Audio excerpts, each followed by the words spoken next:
Warahmatullahi wabarakatuh. Waalaikumsalam warahmatullahi wabarakatuh. Alhamdulillah, alhamdulillahi rabbil alamin. Wassalatu wassalamu ala asyrofil anbiya'i wal mursalin Sayyidina wa maulana Muhammadin wa ala alihi wa sahbihi. Ketemu dengan Mr. TM dengan uraian ilmiah tinggi tentang metodologi, metafisika, tasawuf, eksakta ilmiah. Saat ini kami lagi di acara outdoor ya. Kami lagi di Taman Irung Pitruk, Boyolali ya, di lereng Merapi dan Merbabu. Coba tengokkan ya, indahnya pandangan Mato, jauh di Mato adanya gunung ya. Rancak benar, cakep kali ya.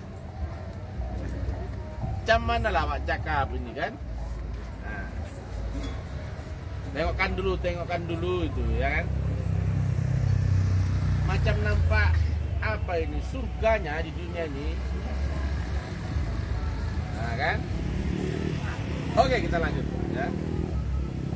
Judul yang kita angkat kali ini adalah agama samawi itu wajib ilmiah. Jika tidak ilmiah, bukan agama. Disampaikan oleh Nabi bahwasanya jenis ilmu yang diterima Allah adalah jenis yang hakul yakin, yaitu harus dialami secara empiris, terlibat dengan rasa dan pengalaman langsung ya. Bukan jenis ilmu yakin atau ainul yakin. Walaupun kau sudah membaca, sudah yakin paham, ngerti dan sebagainya, itu ilmu yakin masih tertolak. Walaupun kau lihat, tetapi kau masih lihat berupa visual yang itu masih dipraktekkan orang lain dan belum kau praktekkan, kau rasakan sendiri, itu pun masih tertolak. Harus hakul yakin, mengalami pengalaman empiris dengan rasa, barulah diterima Allah Subhanahu wa ta'ala. Jenis ilmu yakin adalah ilmu akal. Ainul yakin, akal dan panca indera. Tetapi hakul yakin adalah ilmu yang hanya bisa dipakai di praktek adaptasi proses vertikalmu, adaptasi kehadirat Allah Subhanahu wa ta'ala. Ini ada gambar segitiga ya.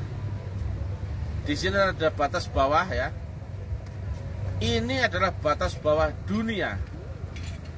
Ilmu akal, ilmu horizontal ya. Makanya bisa dilihat, cium, raba, dengar dan rasakan, dan akan menjadi pengetahuan yang bisa kau yakini, kau percayai, tapi sebatas interpretasi ya. Tetapi jenis ilmu yang kedua ini, yaitu ilmu vertikal, ini yang nggak sembarang orang bisa ketemu ilmu yang jenis vertikal ini. Yang ini adalah hubungan manusia dengan Allah lewat jalan kerohanian yang harus dialami lewat proses ilmu yang hakul yakin. Kalau saat ini ya, banyak orang cerita makrifat, hakikat, tauhid, kerohanian, spiritual, kebatinan. Tapi kenapa nggak ada yang ilmiah ngomongnya? Berarti ada yang salah di situ. Kami akan buktikan di mana letak kesalahannya dan di mana nalar ilmiahnya yang masuk akal. Ini segitiga sama kaki ya, tandanya ada ininya ya. Nah, di surat Asy-Syura 52 ada nur yang ditanamkan pada orang-orang beriman ya, yang dipilih dikehendakinya di antara hamba-hambanya. Yang sebelumnya itu ya, kau tidaklah mengerti apa itu iman, apa itu kitab. Demikian ini keduanya dijadikan nur. Yang satu nur iman, yang satu nur kitab.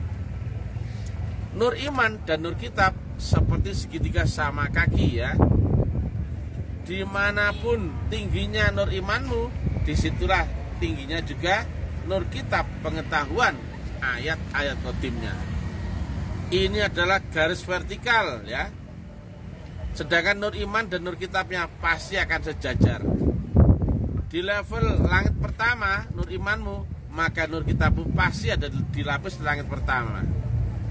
Jika nur imanmu sampai naik ke lapis langit kedua, nur kitabmu pun ada di lapis langit kedua. Demikian seterusnya.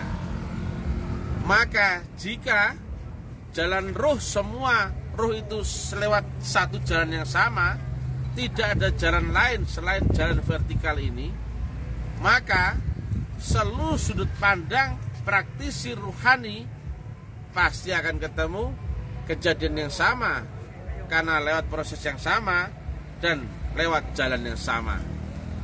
Maka tidak ada kontradiktif antara Nabiullah Muhammad, Nabiullah Isa, Nabiullah Musa dan sebagainya, karena jalannya sama. Dan ini terang ada di rukun syarat iman ya. Di antaranya adalah mengimani rasul-rasul dahulu dan kitab-kitab dahulu.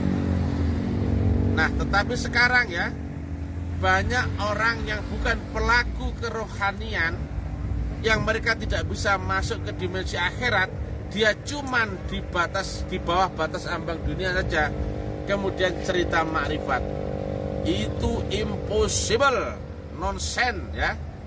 Itu cuman cerita surga telinga.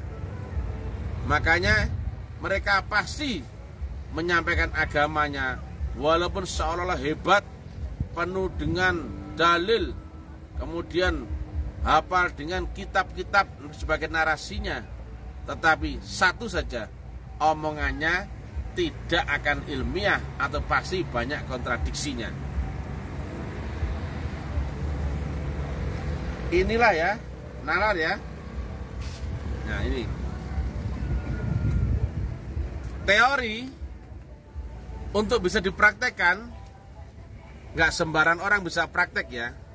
Jika orang mempraktekkan teori tanpa lewat metodologi, maka hanya ada interpretasi, yaitu akan hanya berbuah ilmu yakin dan ainul yakin. Dan ujungnya hanyalah fenomena, hanyalah sudut pandang manusia saja, tapi nggak konkret, nggak ilmiah, nggak bisa dirunut. Berarti ini hanyalah fenomena-fenomena orang per orang. Sedangkan jika ada yang mempraktekkan teori tetapi lewat metodologi, yaitu lewat rukun syarat, jalan dan caranya, maka ujungnya pasti nyata dan konkret, ketemu ilmu yang hakul yakin, sangat ilmiah. Bedanya apa? Ini lewat metodologi, sedang ini lewat interpretasi. Contohnya, orang mengerjakan sholat, teorinya sama-sama tahu. Kemudian orang mempraktekkan sholat, mempraktekkan teori tanpa metodologi. Sholatnya cuma tunggang, tungging. Bahkan Allah pun melaknat sholat seperti itu yang nggak nyambung, neraka well. Tetapi jika engkau praktekkan teori sholatnya lewat metodologi, yaitu lewat syarat rukun, jalan dan caranya, maka semuanya menjadi terang, benderang dan jelas ya. Kau bisa mi'raj, kau bisa khusyuk, dan kau bisa mengingat Allah dalam sholat. Yang itu semuanya pasti ilmiah. Karena apa? Dimensimu yang naik, bukan khayalan pengetahuanmu saja yang naik. Kalau orang ya mempraktekkan teori tanpa metodologi, maka pasti aura-auran. Contohnya ya, orang yang nggak bisa masak, orang yang nggak tahu apa itu misalkan mayonnaise ya. Oh, misalkan soto aja ya. Orang nggak bisa masak ya, kemudian dan dia nggak tahu soto. Kemudian dia dikasih tahu teorinya bumbunya soto adalah bawang putih, bawang merah, daun jeruk, serai, dan sebagainya. Maka orang itu masak ya, dipraktekkan masak ya, tapi karena nggak tahu metodologinya, pasti ujungnya dalam masakannya awur-awuran atau tidak sesuai on standar ya. Kalau ada orang ya spiritualis ya, atau seorang pelaku, ngakunya pelaku ya, tapi tidak lewat saluran jalan dan caranya, dan tidak lewati syarat rukunnya, maka ujungnya pasti hanya fenomena. Ada banyak orang yang cerita wujudnya Allah, ada banyak yang cerita tentang meditasi ketemu Allah. Wujudnya Allah seperti apa? Cahaya putih. Ada seperti ini dan itu, seperti matahari. Ada seperti ini dan itu. Itu semua bohong. Ya. Karena omongannya dia pasti akan kontradiktif dengan ayat-ayat Quran itu sendiri. Berapa banyak sekarang ini orang cerita ma'rifat tapi omongnya tidak ilmiah. Dia mempraktekkan ya, sama seperti mempraktekkan sholat tapi tidak dengan metodologinya. Dia merasa sudah praktek tapi ujungnya adalah kesesatan. Jika dia bicara makrifat ya, dia bicara agama, tapi kok gak lewat syahadat, kan aneh ya Mas Jim ya, aneh gak itu? Dia cerita makrifat, cerita mi'raj, cerita mukasyafah, tapi tanya apa yang kau saksikan dalam syahadat itu, kok gak ngerti? Aneh. Jelas ya, berarti dia tidak lewati syarat rukun dan jalan dan caranya. Saya undang ya guys ya, Om Saiful Karim, Om Buya Arazi, Ustadz Abdul Somad, Adi Hidayat Jawas ya, atau Habib Novel, atau Buya Sakur, Buya Yahya. Bagaimana kau bisa menerangkan makrifat, tingkatan ilmu syariat, tarikat, hakikat, dan makrifat? Sekarang saya tanya, apa yang harusnya kau saksikan dalam syahadat? Di mana wujudnya Allah dan di mana wujudnya Rasulullah yang di zaman ini, di zamanmu sendiri? Jika kau nggak bisa menerangkan itu, berarti seluruh yang kau omongan itu adalah dusta. Karena kau berarti ilmumu masih ilmu yakin atau sebatas ainul yakin, bukan hakul yakin. Kenapa? Seorang pelaku ya, antara nur iman dan nur kitabnya itu pasti akan sebanding. Antara akal dan panca inderanya pasti akan sebanding ya. Gak mungkin kemudian orang pintar tapi akalnya lolok, gak mungkin ya. Nah, demikian juga gak mungkin kalau orang itu penuh pengetahuan tapi dia gak pernah mengasah panca inderanya. Itu gak mungkin ya, itu pasti sebanding ya. Jadi kalau ada orang cerita yang di atas tapi gak lewat anak tangga ini, bohong ya. Dan jalan ini seluruh roh ya pasti lewat jalan ini yang sama. Jadi nggak bisa dibohongi. Kalau ada orang cerita agama yang beneran samawi, pasti dia tahu Rasul, wasilah, dan kitab qadim. Dan omongannya pasti runut, gak kesana kemari, bisa jawab ini di sini bingung, enggak. Dan jawabannya pasti konsisten ya. Ilmiah itu bisa diuji secara nalar ya, bisa dirunut dan bisa dibuktikan amaliyah. Makanya kata Nabi, ilmin wa amaliyun. Kenapa banyak orang yang nggak ketemu Rasul, nggak ketemu wasilah, kok malah cerita makrifat? Goblok apa bodoh? Bodoh apa tolol? Ya, yang nggak jauh-jauh dari itu ya. Silakan ya. Hai masyarakat Indonesia, saya undang ya, tolong sampaikan kepada Buya Arazi, Buya Yahya, Abdul Somad, Adi Hidayat, Buya Sakur, Jawas dan sebagainya. Ya, coba ya terangkan agama secara ilmiah yang runut ya. Mulai syahadat, sholat, zakat, puasa, haji, dan juga rukun syarat imanmu, dan juga rukun syarat Islam. Jadi nggak ada yang ujuk-ujuk ya. kalau ujuk-ujuk pasti lewat interpretasi, betul nggak? Betul. Tapi kalau hakul yakin, kau alami dulu, baru kau dapatkan pengetahuan. Dan karena kau alami dalam khayalita apa kenyataan? Kenyataan. Kalau kenyataan diceritakan, masuk akal nggak? Masuk akal. Kecuali kau mengalami di alam mimpi, kemudian kau ceritakan, oh, aku terbang ke langit seperti Superman. Masuk akal apa enggak? Itu namanya ilmu khayalita. Kau ceritakan di dunia kenyataan. Kau akan diketahui orang ya. Inilah ya, mudah-mudahan masyarakat Indonesia cerdas ya.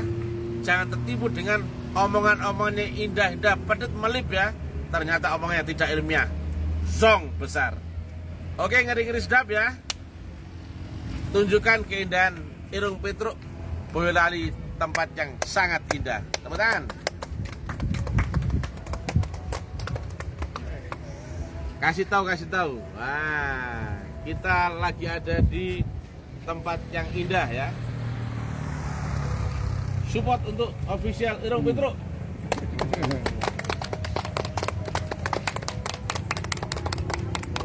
Krunya sedikit ini. Krunya.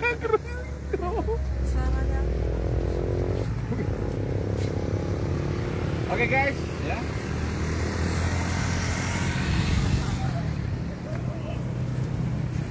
Oke, gitu aja ya. Jangan lupa ya, nalar ilmiah dan amaliah supaya kamu jangan pernah mau dibodohi dengan dogma yang gak masuk akal. Cuman jadi surga telinga saja, tapi gak pernah bisa kau praktekkan. Ilmiah tinggi. Assalamualaikum warahmatullahi wabarakatuh. Waalaikumsalam warahmatullahi wabarakatuh.